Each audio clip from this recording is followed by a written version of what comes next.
Yeah, I don't think he plays. No. Another legend. He's won 6, hasn't he? World titles. Yeah. Dracula, wasn't it? Yeah. Well, this is enlightening. This is. I mean, I came on for comedy and we got snooker. A bit of sport. Lovely. Good. So yes, here we are. Welcome back to Frenzy Comedy. Whoop whoop. Thank you. Yeah. Very exciting. We're coming to that time where we're getting excited about going back to the pub. I mean, it looks like Clive's been in the pub the whole of lockdown. I love it. The Vic, the old Vic, brilliant. That's actually EastEnders. I'm so glad they didn't cancel EastEnders on the third lockdown, because that really does keep me going. I know, sad, exciting times. Even Boris has chosen going to the pub over having a haircut. So there, know where his priorities lie. Me personally, I know that I don't need help drinking. I'd probably choose a haircut personally. And also on Frenzy tonight, by the way, we have 5 acts, which I'm really excited about. So it's going to be really fun. So stick around. The Bubbles as well. Oh, that's coming back, isn't it? The Bubbles, six of us. It just makes me think that's exciting. But guys, again, let's not get too excited, because there are things that aren't going to be open. This makes me think going out in our bubbles is going to be like an adventure, it will be like the famous 5, okay, more like the infamous 5 with 1 RSVP. Boris, you're not invited, so no special guests in the bubble. But because things are closed, it means we need to prepare ourselves. So I'm getting my rucksack out. I'm thinking, what do I need to pack in a checklist to go out in our bubbles? Does anyone know first aid here? Ben, you know first aid. Leslie, you're in my bubble. You're in the bubble. Let's go to the pub. You are, because guys, we might need somebody. We're not allowed to call for medical help these days in case it blocks the lines for people who do need it. So, guys, we can't have too much fun doing cartwheels in the field. That's Boris's what he wants. Anyone can cook here? Yeah. Great, guys. Yes. All right. Cool. Good. You're in the bubble as well. I can't cook at all.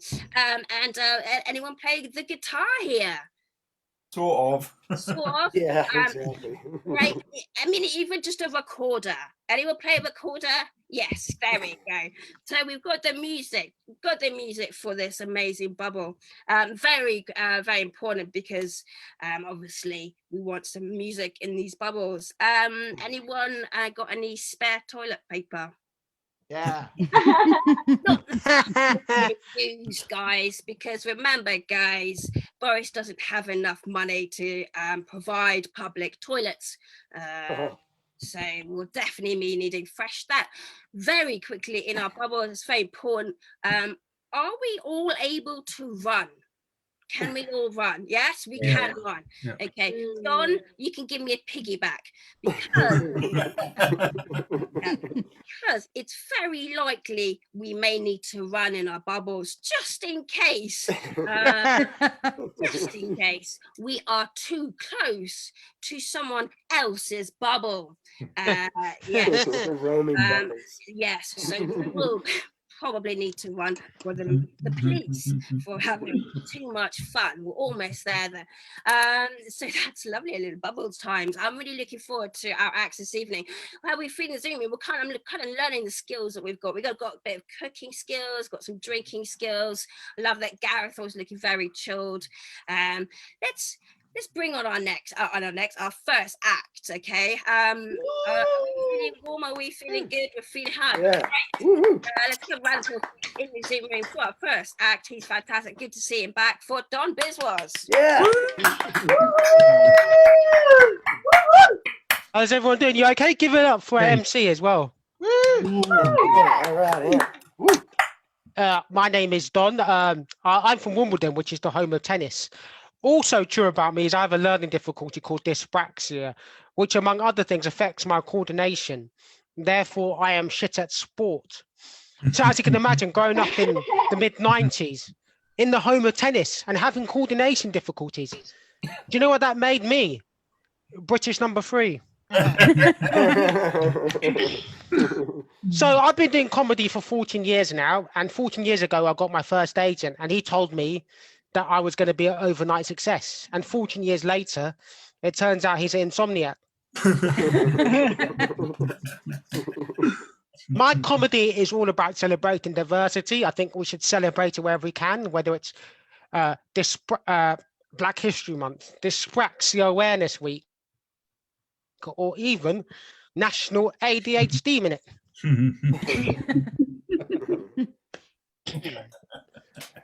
By the way, can I just say that I'm a political comedian as well? I was setting up a political comedy night the other day, and I was looking for a Boris Johnson impersonator. Unfortunately, Keir Starmer wasn't available. I should explain myself. I'm nearly 40. I live with my mum. I have Asperger's syndrome, dyspraxia, ADHD, undiagnosed OCD. I had a mental breakdown when I was 24. I have depression. My therapist told me that I got dealt with a bad set of cards in life. And by that alone, if we take a look at, I've been reading about woke culture and social justice warriors. By that alone, in university campus, that's all people focus on, the relentless negativity of systemic oppression and how bad they've got it because of their identity. And we still need to fight that oppression and make sure that, you know, we look after people who are more vulnerable in society. But it's become now this relentless negativity and some kind of oppression Olympics. And the problem with woke culture, I find, to a certain extent, is that they don't like people who've got a different viewpoint to them. Can I just say the right wing is just as bad, but I get to that, but they don't like other viewpoints for them. For example, what I've told you there, I probably could win gold in the oppression Olympics. I probably will win gold in the oppression Olympics. You can judge it like that. But then they can take a look at my record. Oh, this is great. I'm sorry, Don, we have to disqualify you. It turns out you voted Brexit. I didn't vote Brexit, but that's what I'm trying to say. The woke culture and the right wing is just bad because you had the left wing columnist, Joe Jones, who got beaten up for his opinions because of being the left wing. And it's just as bad. Why can't we be more open-minded and accepting other viewpoints of opinions, you know? I read everything, by the way. I'm left wing, I'm a socialist, but I read the Daily Mail, the Daily Mirror, Nexus Magazine, The Spectator, and dare I say, the Daily Telegraph. And I don't stop reading until security have chucked me out of W.H. Smith. I also read the 24-hour news channels because you might have missed out a certain viewpoint on a particular issue you never saw before. So I watch the 24-hour news panels and then I watch a little bit of internet porn just so I can watch fewer people getting fucked. I'm not saying, yeah, woke culture is good. I think we have to look at people who are being depressed, but I think that we have to have some positivity in our lives. There's not oppression. I don't see oppression everywhere unless it's I don't see oppression everywhere, and it does exist there, but we have to look at the positives in life, you know. So that's yeah, you have to look at the positives in life. It's a weird society I'm living in. I've been reading a lot more about politics now because of the pandemic. I've got more time on my hands to think, and also because I'm dyspraxic. I've been sacked for every job I ever had, which is fucking brilliant. It gives me more time to think. We don't get enough time to think. For example, for the first 12 to 18 years of your life, you're indoctrinated education. You just repeat what other people tell you. And then for the next 50 years, you're working 50 hours a week in a job you really hate, just so you can buy some pokey little flat in the city. And you've got no time to philosophize about your own existence because you're too busy watching Britain's Got Talent or X Factor. And you've got kids to look after. And that's why you readily accept the opinions the Daily Mail or the Sun newspaper or sometimes the Guardian tell you. And all for what? Just so you can get a mediocre pension. And then you fucking die. Unfortunately, it's a lot worse for my Hindu parents because of reincarnation. They have to repeat the process again. That's the problem. And it's just not on the left wing. The right wing are just as bad at accepting other people's viewpoints. It took me years to tell people I was a conspiracy theorist. In fact, a few years ago, I converted to Sikhism just so I can hide my tinfoil hat underneath my turban.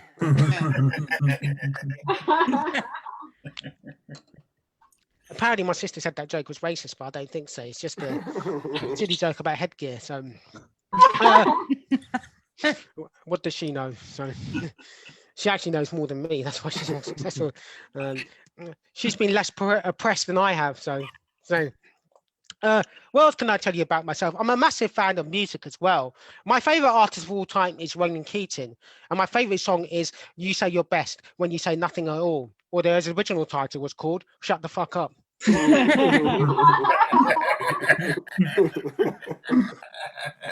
Musical facts that you never heard before. Has anyone heard of the rapper 50 Cent? Sorry. Yeah. Did you know 50 Cent used to be one half of the 80s Geo dollar? That's a very niche joke. So, another favorite band is the one led by Claire Grogan, an indie band in the 80s called Altered Images. And I used to be the guitarist in the Altered Images tribute act. We were called Photoshop.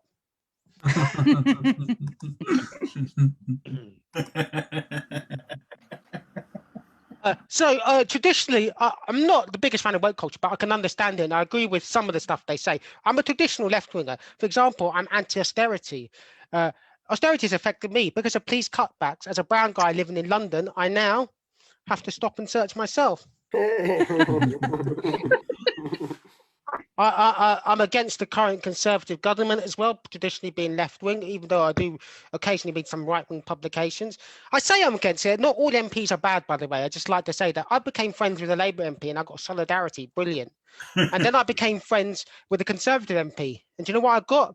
A lucrative government contract, even better. So, PPP. So it's can I just say, someone the other day accused me of being a champagne socialist at a Zoom gig. It was a Labour Zoom gig, and they accused me of being a champagne socialist. It really pissed me off, but I couldn't respond back because the connection is terrible in the internet. Connection is terrible in my second home, so it's fucking annoying. So, see, that's the thing. It's not black and white. I come from a well-off Indian family. I'm extremely lucky in that regard. So not everything is black and white, and not everyone out there is to get you. All I can say is that I've been Don Biswas. You've got a great lineup ahead of you. Cheers. Fantastic. Don Biswas. Exactly. Another round of applause for Don Biswas. So much going on. Yeah, and there is, I mean, look, with mental health, with jobs, what are we going to face? It's a little confusion. We're discussing the first show kind of a little bit kind of about mental health and psychology, psychiatrists and things. And at the moment, I reckon that's probably, I mean, one of the most popular jobs that will be going around. You know, we're going to be going from walking around like zombies in pajamas to walking around like zombies in suits to the job center, getting our next job. Mental health, massive. The good thing is there's room for everyone in that world. There really is in that job because, you know, to be a counsellor, psychiatrist, you have to have a counsellor or psychiatrist first. So there's going to be psychiatrists for that psychiatrist, to that psychiatrist, and down the line to the, you know, me. So, you know, we're going to need and even this shows how much of a cool and not needed industry is. Even Prince Harry has now got himself a job. There we go. He has in mental health as well, isn't he? Saw him suited and booted. He's a bit of a catch, so I can imagine people calling up for probably not the biggest problems, but imagine him as a counsellor. You know, ladies just calling up, going, "Oh, I just split my toenail, and when did this problem start?" Since you worked in counselling, so that he's going to be a popular man in that job, isn't he? Good. Let's bring on. That was really fun, John. Let's bring on our next fabulous act. She's looking cool. Good to see her back too. So a round of applause in the Zoom.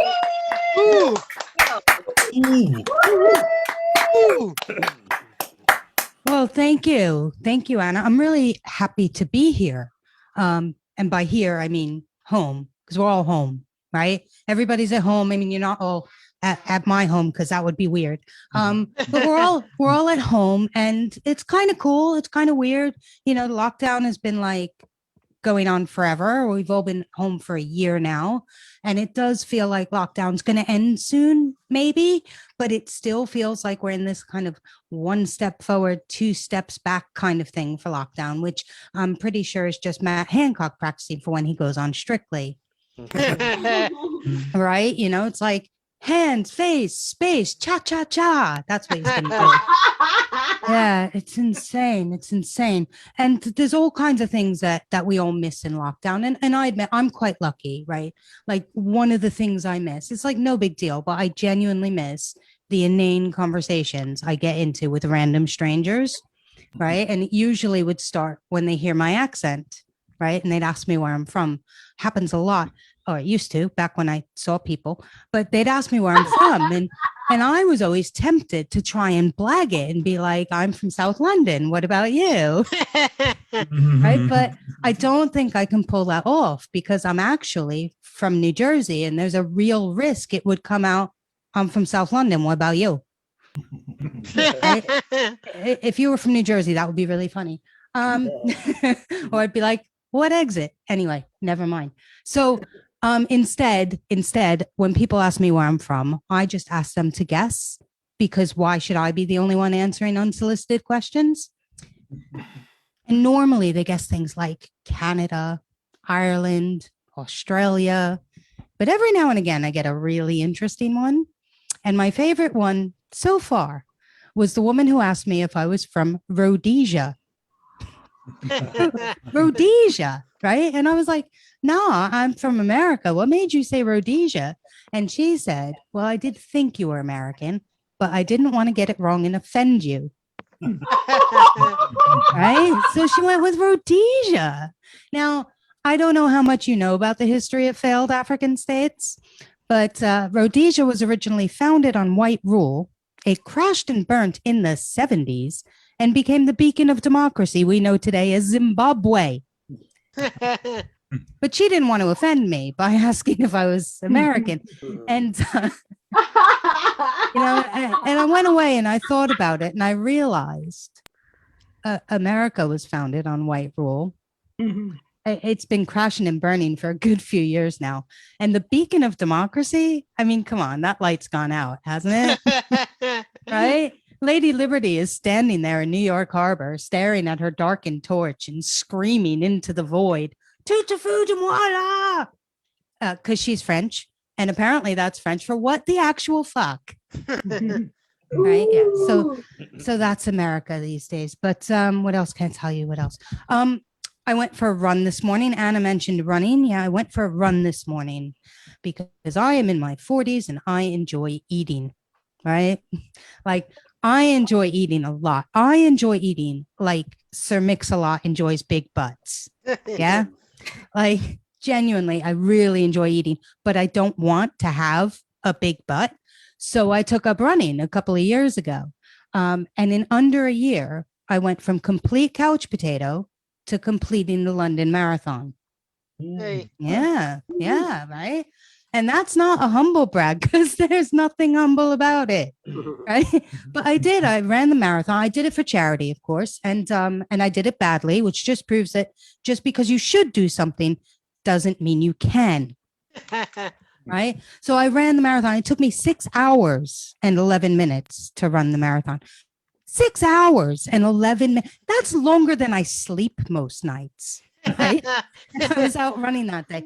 And you learn a lot about yourself as a runner. It's true. And what I learned about myself is what kind of runner I am. I am in the category of runner called all the gear and no idea. It's true. I own a surprising amount of Lycra since taking up running. What else? My new running shoes cost, well, a ridiculous amount. I should have and probably could have and should have spent that money on a Michelin star dinner, but no, I bought fucking running shoes, right? And there's more essential gear you're supposed to have, right? A GPS watch. I own a GPS watch. I'm not an explorer, right? I'm never more than a quarter of a mile from a bus stop, but I own a GPS watch. And it makes no sense. Like this thing is programmed so that when you're out for a run, if you stop, like if you're waiting across the road, it pauses your run and it buzzes at you to remind you it's really smart tech, except it's not.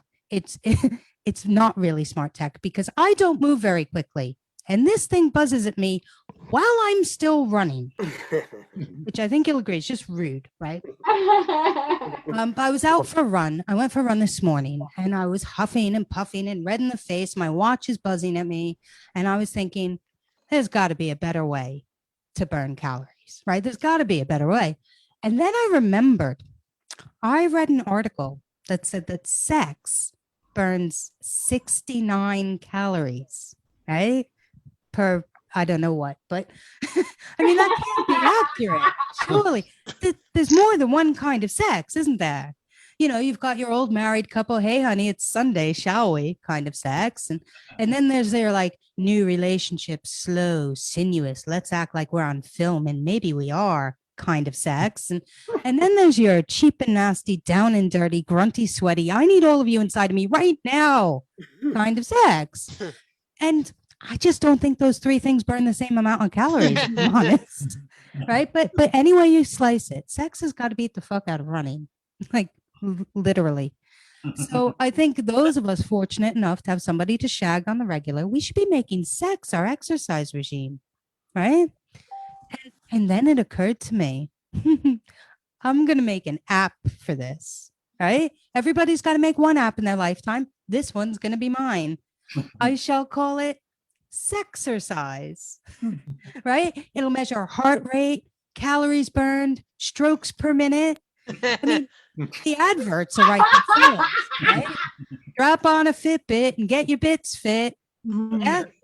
Try it once, you'll keep coming back for more. We can have an in-app personal trainer, very personal trainer, right? You can keep Joe Wicks, the body coach. We'll have Joe Dix, the booty coach, right? We can have whole workout routines like squats, lunges, the push-up blowjob combo. Yeah. Yeah. And don't worry. Semen is high in protein, but low in calories. So you can mark it on the app as a healthy snack, right? I know some people prefer to exercise in like a class situation at the gym. So we can do like sexercise versions of existing classes like body pump, clues in the name, right? Or legs, bums, and tums. I mean, that'll probably attract some people with fetishes, but look, we're not here to judge, right? And like the really popular classes, HIIT classes, no, forget high intensity interval training. No. Our HIIT classes are for people who are into S&M, right? They'll whip you into shape because you know what they say, no pain, no gain. And if that's a bit extreme, that's fine. We'll go more mainstream, right? Yoga. We could do yoga, but instead of downward facing dog, downward facing dogging. Yeah? I mean, that's what I call hot yoga, right? Namaste. And what else? We can use existing gym equipment like that thigh crunch machine. That's got possibilities, right? And the rower, right? Why just do the rowing machine when you can do your partner on the rowing machine, right? Stroke. Come on, guys, this will be brilliant. And I mean, I guess if you're not that into your current partner, it might be a bit like having a gym membership you can't get out of. But guys, we're not here to solve all the world's problems. It's just an app. But we can sell you gear, not GPS watches. No, fuck them. And not free weights. No, we're going to sell you weighted dildos, right? You can sexercise your way to good health. And let's face it, genuine happiness, right? And I thought of all of this as I finished my run, walked through my front door and turned off my bastard watch. And my partner was there and he said, "Hey, how was your run?" I said, "Oh, my run was awful, but do you fancy a fuck?" Guys, that's my time. I'm Leslie Gold. Thank you very much. I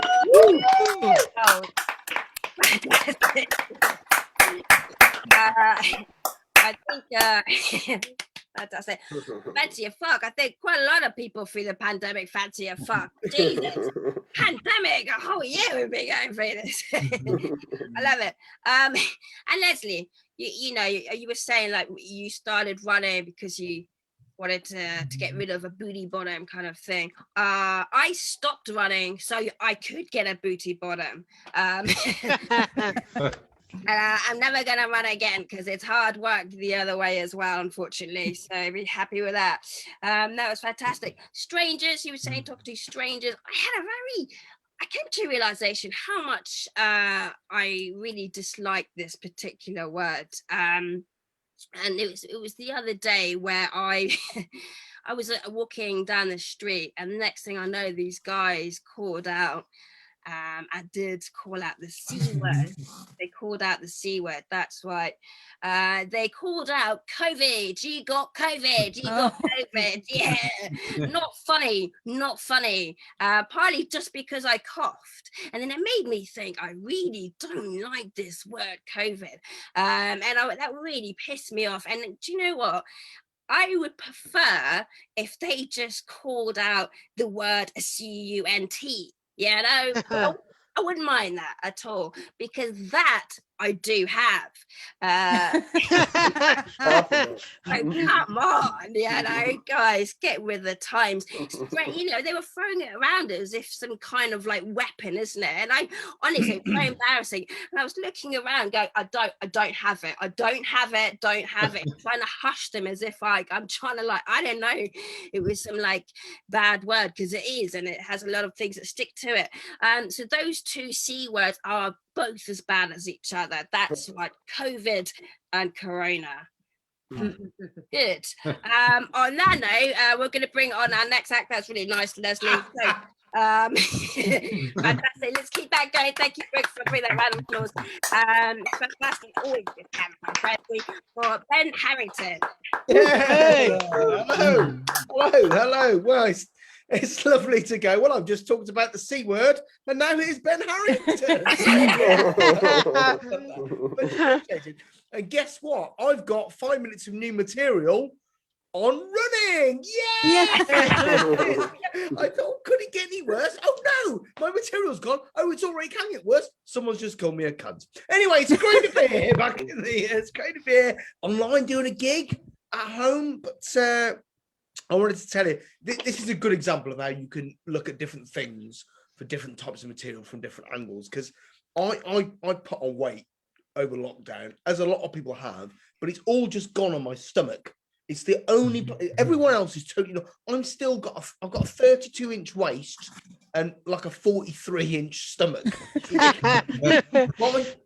My knees and above have not seen sunlight in about 6 months. I'm not joking.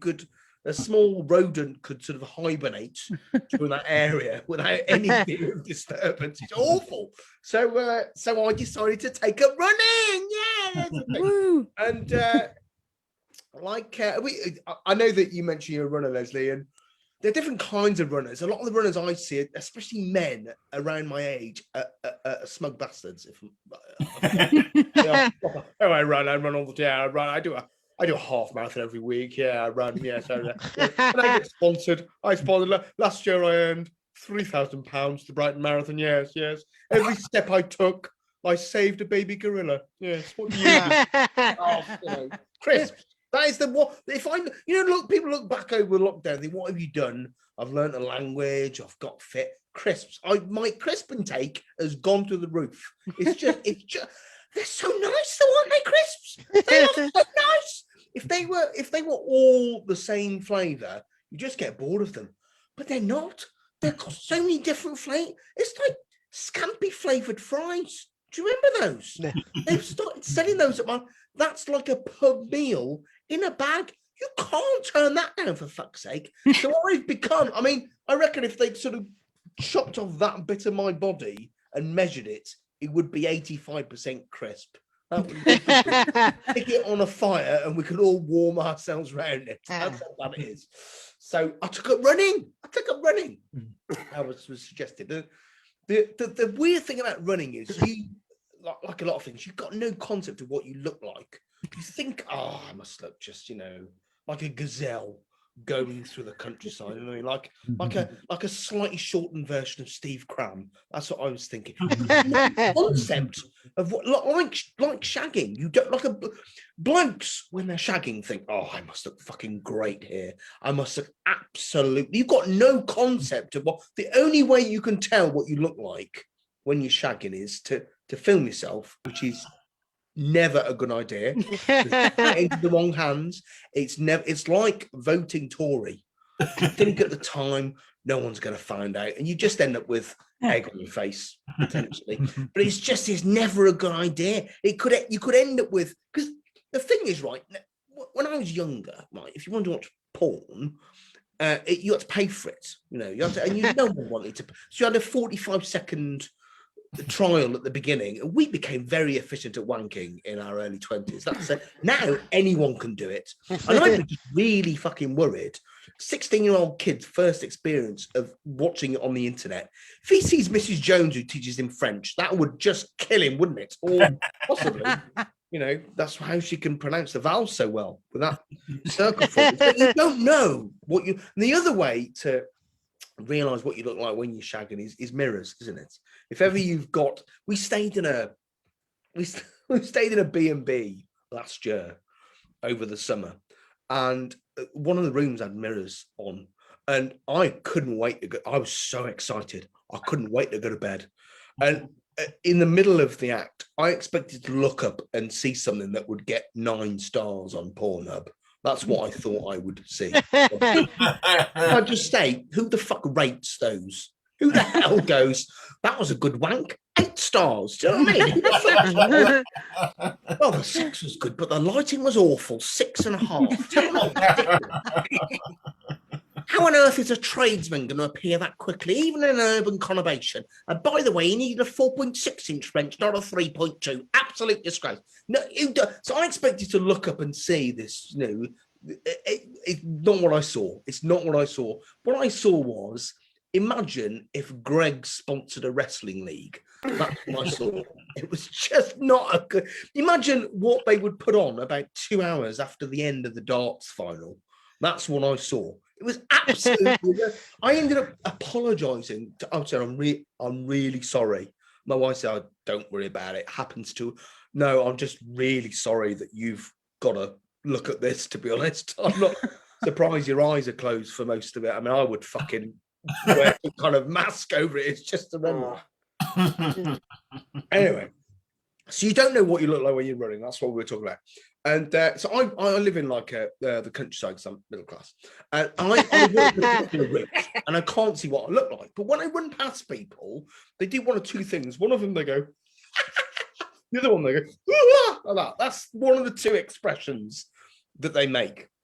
And I had to change my route once because one of the roads was shut. And I ended up running past a local set of shops, which had a big mirror in there. And I ran in front of that mirror and I looked at myself.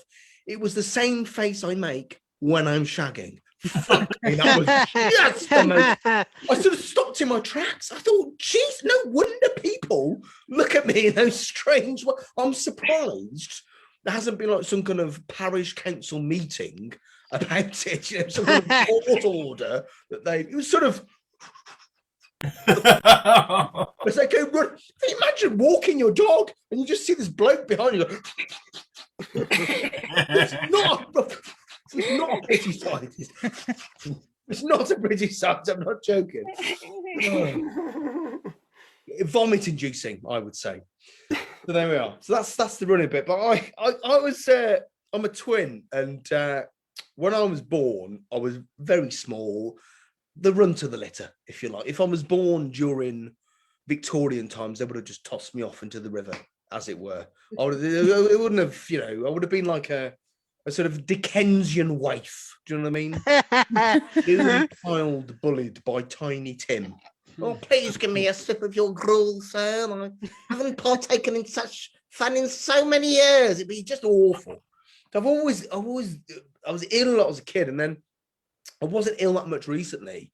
And then in the last couple of years, some of you have heard this before, but I'm going to tell it because it's the bit I like. I developed hemorrhoids over lockdown. I actually got hemorrhoids during lockdown.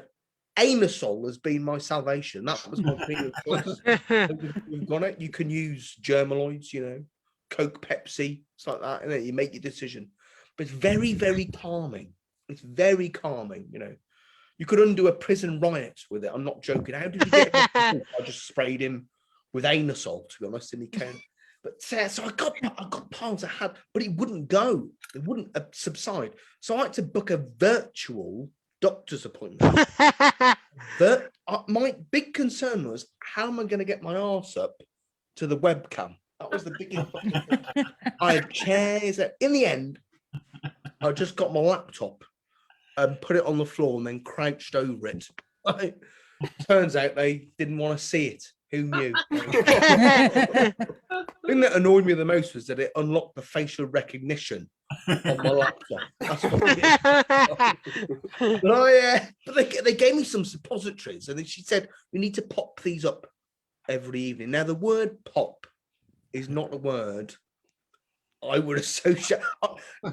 You pop your head around the door to check the kids are asleep, don't you? Or you pop your head into the treehouse to see if anyone would like biscuits and lemonade. That is not a word. You have to negotiate with that part of your arse. You do. It's like an Iranian border crossing. I'm not joking. I mean, the first time you do it, you can't find your arsehole is not where you think it is. I'm serious. You're sort of there going, where is it gone? You're sort of looking, you're halfway up your back. I actually found a set of keys there that I've been looking for quite a while, and an old cap that I'd found. It was really just an area that I even found a wing mirror to a Mark 1 Ford Escort in racing green. Just so I did that joke in Birmingham once, and a bloke came up to me after and said, "Excuse me, mate, I just thought you'd like to know, they didn't do Mark 1 Escorts in racing green." And there's more to that, but I new watch. I've done 10 minutes. There we are. Boom. There we go. Thank you so much for listening. Some of that works, some we didn't, but there we are. It's all good fun. Hey. Fantastic. Lovely. Mirrors fully understand that. I don't fully understand. I mean, in the sense that I feel like I've got to that stage at the pandemic where now I look in front of the mirror in the dark. It's not because my light bulbs have broken or anything. It's just got to that stage. It's like the pandemic has done crazy things. We've got bigger bellies, all sorts, roots, the whole lot. So new fashion, new trend. So Ben, the whole bending over and, searching and finding things in this area. They now, apparently, they're saying that part of COVID testing is putting one of those, whatever long things up your ass. So whoever is going to be testing your, bits there. You don't want to then put it up your nose afterwards, do you? That's the big they're going to be quite lucky, aren't they? Because, they're going to come out with a few freebies, keys, all sorts, the whole lot. There'd be more DNA up there than... Anyway, carry on. I mean, that's a bit cringy, isn't it, to think that's where they're now testing people because it's apparently more accurate. And then there's an article before I saw where there's people who are going off to test people, but obviously not in the house because of social distancing. So this is how we're going to get to know our neighbours, guys. We're going to be walking past the house, look over, they'll be bending over, the whole ass showing, getting tested outside. So that's it. We're going to know what their asses look like before what they do for a living. So that's the new world that we live in. But really fun. So let's bring on our next act. I'm really excited to be having her on board. She's really fun. Good to see her again. So nice warm round of applause in the Zoom room for Meera Cade. Hey. Hi, how's everyone doing? Some good food for thought there. Thank you very much. My name is Meera. Thank you, Anna. And I am a single mum. And yes, I do know what you're thinking. Smilf. That's just weird, isn't it? Calling myself a single mum I'd like to fuck. Yeah, no. To be fair though, I literally have been the only person that I've been fucking recently, so thanks, Boris. But actually this last week, at the beginning of this last week, I did this brutal trial personal training session. And afterwards, my arms were so sore, I could barely even lift my vibrator. I'll have to say, I think is a little bit irresponsible and also a little bit dangerous to leave a single mum without the capacity to masturbate. Lockdown as well, do you know what I mean? So yeah, I mean, I'm 2.5 years into it. My son, he's great, he's amazing. His favorite band is the Chemical Brothers, so you know, whoever said raving whilst pregnant harms your baby can do that. But it is hard work though, I'm not gonna lie, it's hard work, and I'm starting to kind of wish that I had actually remembered to ask the dad for his surname. It's like surprisingly hard to track someone down without their surname. So this is a bit weird, but I thought I would just give it a go. If anyone does know a guy called Rory in the Brighton area, big hair, jazzy t-shirt, if you can just tell him, you know, Meera says she knows that she said she could do it alone, but if he could just do, I don't know, a couple of hours of Hey Boy, Hey Girl a month, like it would really take the load off. But no, I love my son. I really love him. And we're walking home from nursery the other day, and I said to him, you know, so darling, what did you do at nursery today? And he just looks up at me with this big cheeky grin, and he said, I got my willy out. I feel like I ought to start apologising. I'm sorry, it does appear that I'm raising a future dick pic sender. But on the other hand, he has actually started stroking my face and calling me a lovely girl, which is, you know, charming, if slightly patronising even for a 2-year-old. We'll see which way it goes. I'm also a retired porn star. Bet you didn't see that one coming. Or maybe you did. Any fans out there tonight? Yeah, I'm in this process of like coming out about it, you know, like sort of telling my story. The problem at the moment is I haven't actually got up the courage to tell my mum. Okay, it's like a bunch of strangers, cool. Like, it's my mum. It's my mum. You know, she would just be. I mean, she would just be so jealous. Been on her bucket list for years. My dad, on the other hand, #1 fan. Joking, no, thank God, no. But no, he actually does know about it. He knows about it, and when he found out, he rang me up and he was like, he said, Amy, that was my name then. Amy, I don't think you thought about your family, but I still love you. That's nice, isn't it? I thought, oh, that's nice. But also true. I mean, I don't think about my family when I'm having sex. But yeah, I mean, do you know what? Originally, I actually got into porn to be political. You know, I didn't want anyone to be able to tell me what I could or couldn't do in my body, what I could or couldn't enjoy when I was having sex. So I thought maybe I could use my pussy politically. Maybe I could use my pussy for power. Maybe I could prove that my pussy ain't no pussy. But then I realised there's actually only so many times that you can get jizzed in the eye before that pussy power just drains right out of you. And you're just left wondering how many more ways there are to fake an orgasm. It wasn't all bad though. It wasn't all bad. I used to work at this monthly porn night at this sex club in Birmingham, which was basically fucking on stage at this like rundown working man's club that had a broken jacuzzi and some rather stained red velvet sofas. But I mean, who needs glitz and glamour when you're surrounded by a group of naked men old enough to be your dad? That's not the good bit. That's not the good bit. It's just the setup. But so this one time I was fucking this guy, and afterwards he said to me, God, I can't wait to tell the guys back in Afghanistan. I was like, what? Afghanistan? He was like, yeah, I'm a soldier. Me and the guys, we've been watching you on tour, and I came especially to meet you. Well, just call me Dame Vera fucking Lee.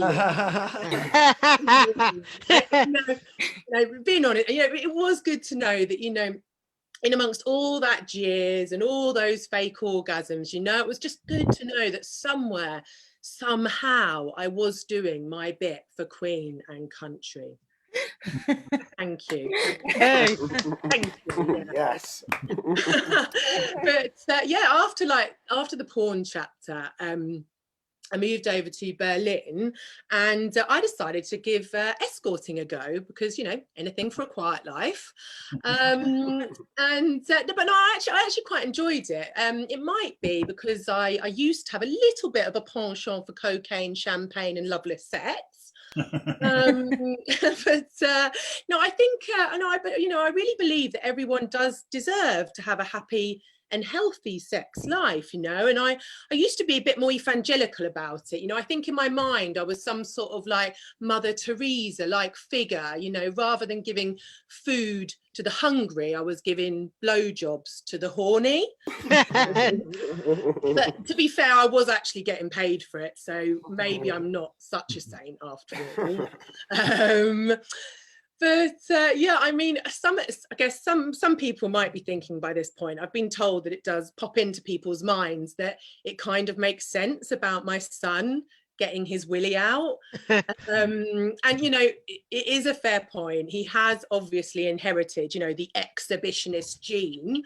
I've just got to teach him not to do it for free. I mean, no, but we've all got a price, right? We've all got a price, for some people, some of you out there, it might be, a nice meal, a couple of cocktails. You're happy to go for some, to other people, maybe a couple of dates, bunch of flowers, you'll go to first base. What is it for you, Don? A couple of pints and a snake and a sambuca? Yep. I'm not judging. For me, it just happened to be $2.50 an hour, and I don't do anal on the job.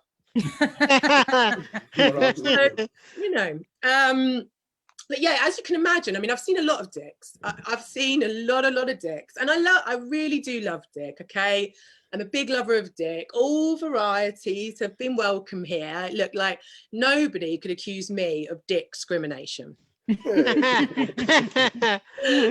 But no, I mean, I have asked myself, I have over the years, I've kind of like, I've kind of gone, but why did I do it? Like, what drew me into this kind of world? Like, beyond this intellectual answer that I used to always give, that I wanted to politically position myself on the question of sex work and feminism, which I also weirdly used to use as a chat up line, like, hi, I'm quite intelligent and also a dirty bitch. It didn't always work. It didn't always work. I went like, some guys were like, what, a clever porn star?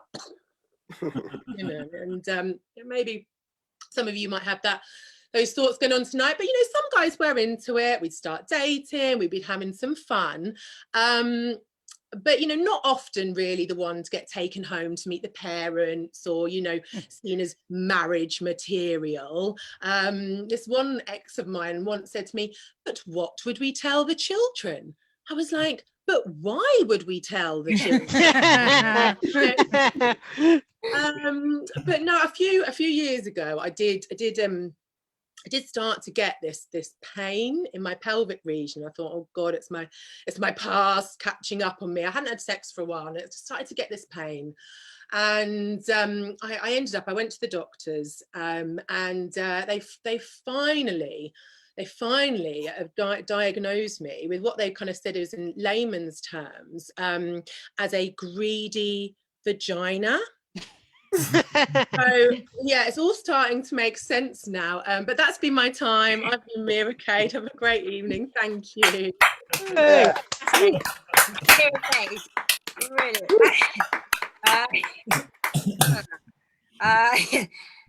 But there are some things I suppose one might hesitate to put on the CV. Do I know? Brilliant, fantastic. And I suppose that's quite how do you put that on a CV? Oof, we're really getting, it's quite a steamy night here. I don't know where to go. So good. Let's just bring on our next act. I'm speechless pretty much. Really fun. So let's do that. So we got our final act. She's also amazing, lovely to have her on, Francie. So thank you for joining us. So a round of applause in the Zoom room for Mel Byron. Thank you, Anna, and thank you for the sort of seamless way you joined me and Meera together. Oh well, Meera's just been on. We'll just bring Mel on now. I've just been sitting there going, well, what am I going to do? She took my set. I mean, that was my, I said, Meera, can I just ask a question? You said £2.50 an hour.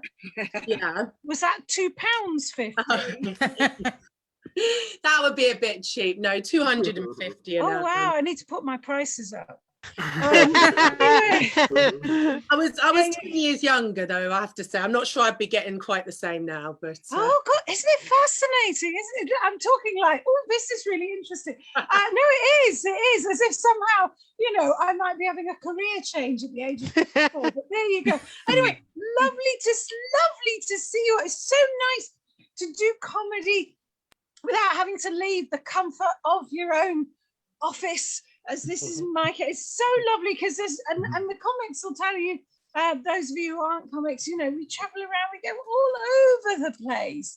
And, there are times you just say, oh, it's just exhausting. I don't know if any of you have been anywhere interesting.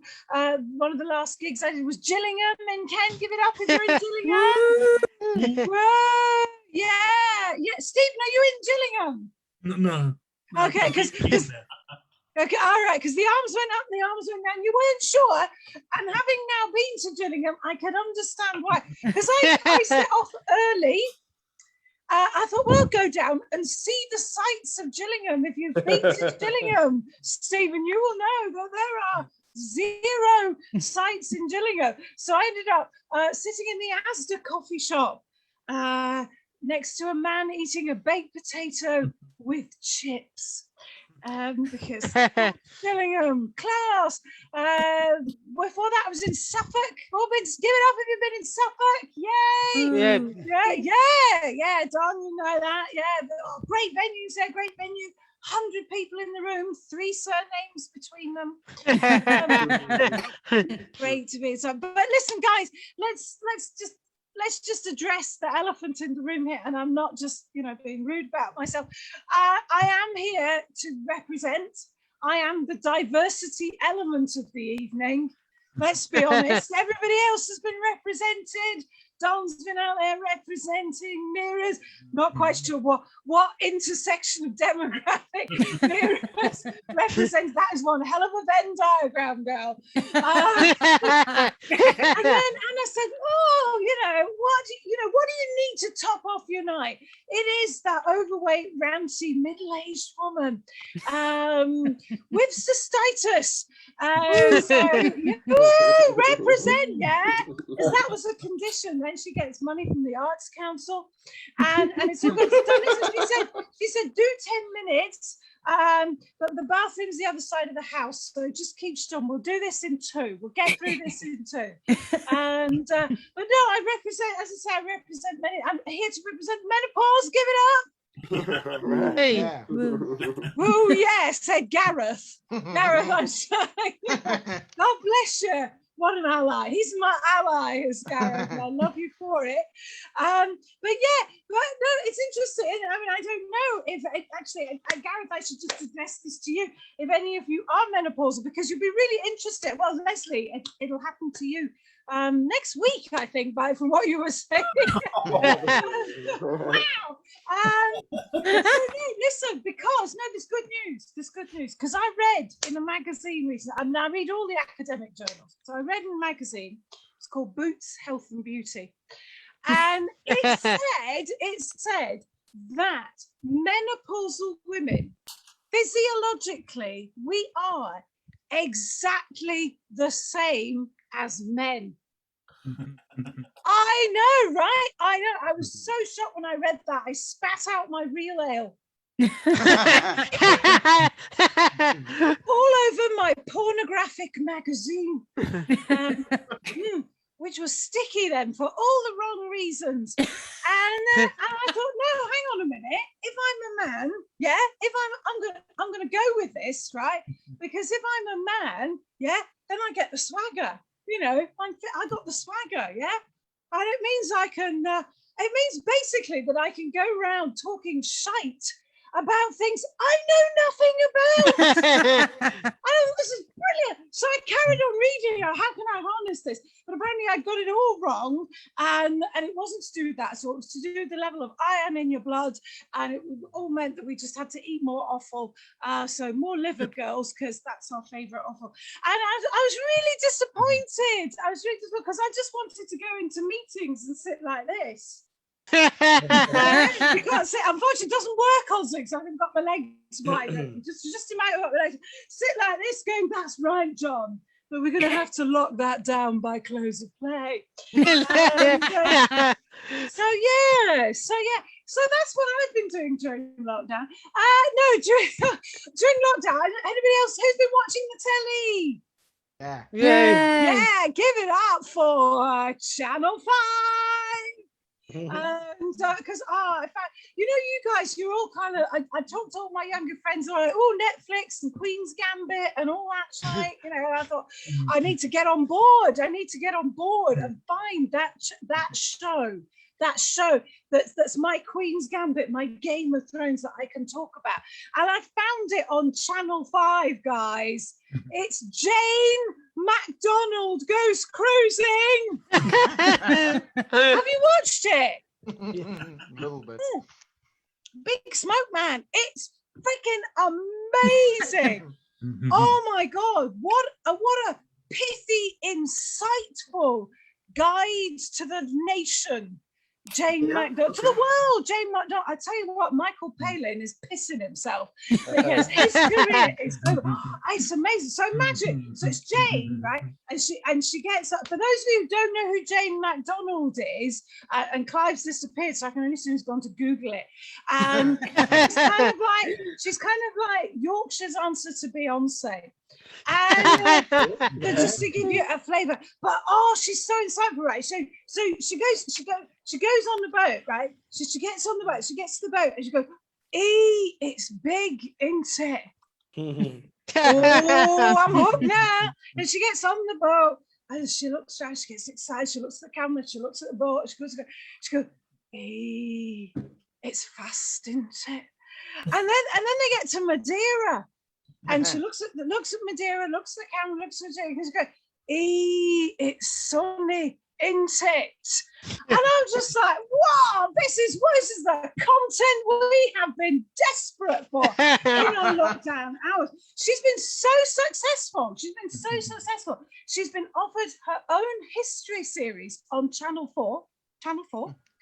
Jane MacDonald's History of the Russian Revolution.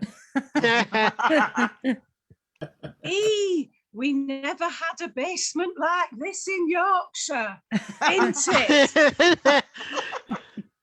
Thank you, Don, for laughing. That was kind. That was the pity laugh. And that was fine. It was funny. And all that. The rest of you were like, no.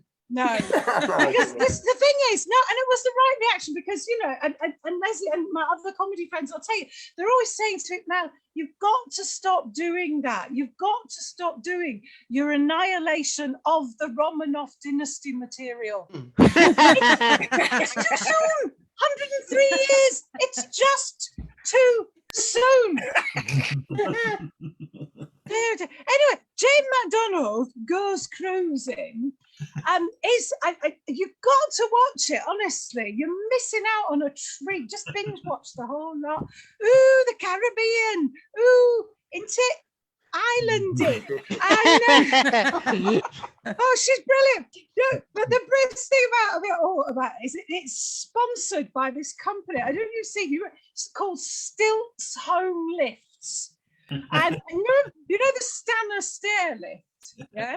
You know, your granny had one. Well, Stilts does away with the Stanner. So what they do is they build a lift in your house, right? And there's like a tube that goes from the ground floor up to the bedroom. It's better than a Stanner because on a Stanner, I mean, you could fall off. But no, still, you're in this. So you get these little old ladies in tubes, yeah. And what if the tube gets stuck halfway, yeah? And there's no alarm in the. I'm riffing now. I'm just really shocked about the system.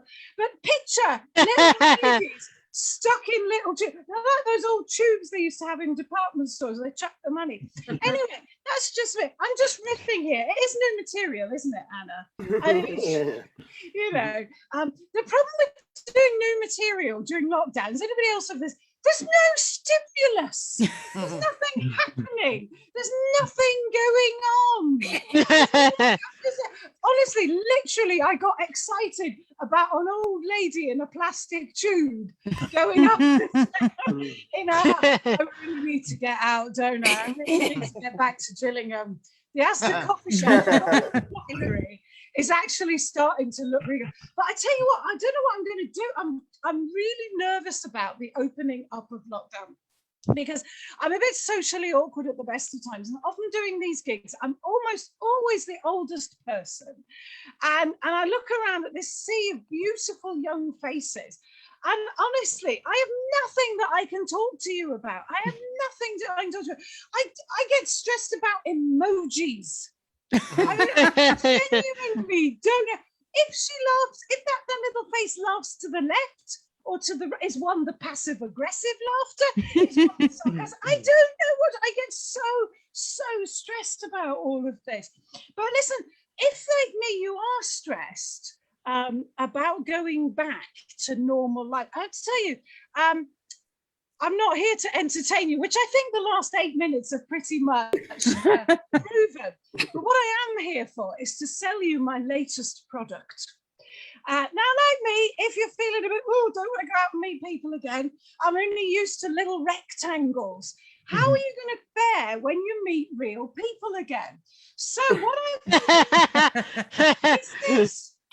It's a portable Zoom meeting. So imagine we were all in a pub now and we were going, oh, I'm scared because there's people, when you get people to bunch together, pop this over you and you can have the middle square. And honestly, it'll be just like this glorious, beautiful, loving, warm experience that I think we can all agree we've had tonight. I mean, it has been, it's been special, hasn't it? It's been special. And I tell you who it's been the most special for. There's been somebody on call, she's gone now, and her name was Julie Cade. And I can only assume that she was a relation of Meera. And the fact that she has disappeared, I think we all know that Meera's mum is called Julie. And she found out things tonight that ladies shouldn't find out. And I think it was the Stilts Home Lift thing, quite frankly, that really did it for her. I don't think it was anything Meera said that really put her off. The guys, you've been squares, really, rectangles and a push. And this has been lovely, hasn't it? This has been really nice. Thank you all very, very much. This has saved me from I don't know, binge eating. I don't know what we're saving ourselves from incipient alcoholism. Thank you very much. I've been Mel Byron. You've been lovely. Thank you and good night. Fantastic. Thank you, Leslie. Great. Yes, Mel Byron. Yes, we are in squares, aren't we? I suppose it's going to be a bit weird coming out of lockdown and then seeing people's full bodies and being like, "Oh, I don't know that was that." That's gonna be quite a shock. So many things to look forward to. This is why I don't really. I hope they don't kind of bring back thermometers like in bars and stuff, because I don't need to be tested with a thermometer to find out I've got coronavirus. I just don't want to be tested and find out that I've got menopause. So it's going, and there are a few things to read about, I think, and it's nice that you're entertaining, like you're entertained by that program. There's an article we can chat about this aftermath. There's an article that I read, and it's about how people are already booking, their cruise, their cruise holidays, their cruise tours to nowhere. That's true, to nowhere basically, because they can't go because everyone's gonna be on the water going round in circles or wherever it be. So how exciting is that? We've got things to look forward to. It's been a really fun night. Thank you also for our audience for joining us. So that's always lovely to sort of pick up. So we've got Stephen Wicks. Hi Stephen, how's it going? Good. This is kind of something I feel like I should have done at the start. Anyway, lockdown's all gone to our head a little bit. I know. Yes, but don't worry, guys. We've got things to look forward to. Until then, keep safe. I just wanted to say a round of applause to our audience for joining us, because it has been always ads when you're there. So Gareth, really nice to see you, and Abby, thank you for joining. Meera's mum, but she's there. And most of all to obviously our comics. That's been really fun. So for Don Biswas, yes. And Mel Byron. Really fun. Keep safe until next week. Well, for lifetime, keep safe, but we'll be back next week. Cool.